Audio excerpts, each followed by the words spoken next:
I started with the Health Council at the beginning, and the chiefs of the day really wanted to make sure that we were creating something new, something that was going to be responsive to community need, and something that was going to be community driven, nation based. When we're talking about the structure of the Health Council and we're talking about the concept of introducing legislation and principles that inform that legislation to Canada and British Columbia, I think now is the time to return to the table and ensure that we're meeting those original objectives that the leadership set for us.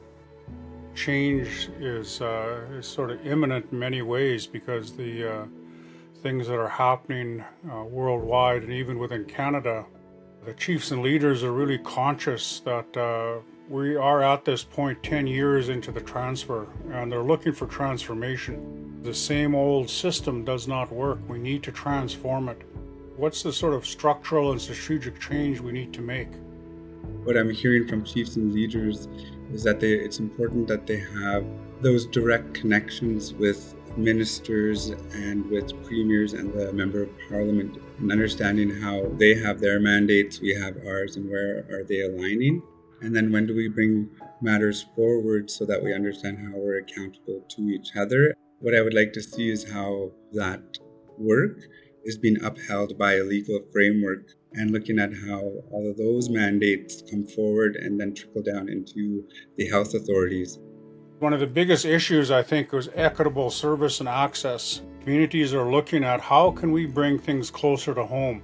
How can we bring things so that they're closer to resolving issues in the community? And I think that that's really an important part of where we need to be going with the work we're doing, so that it is community driven and nation based. So there is increased decision making. And so we have to sort of bring all that together, but it is focusing on the community.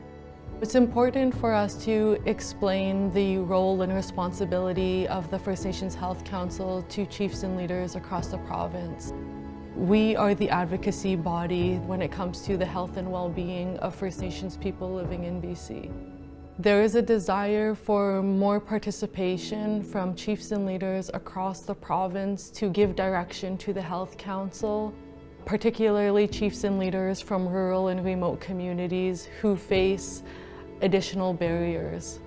So I think the work that we're doing and engaging the communities, engaging the leadership, is really about how do we then have that accountability directly back to the leadership in the communities, and having that conversation about what is the structure, what are the terms of reference, what is the mandate, what is the accountability framework, what are the responsibilities, will really inform the next phase of this work and how we move forward.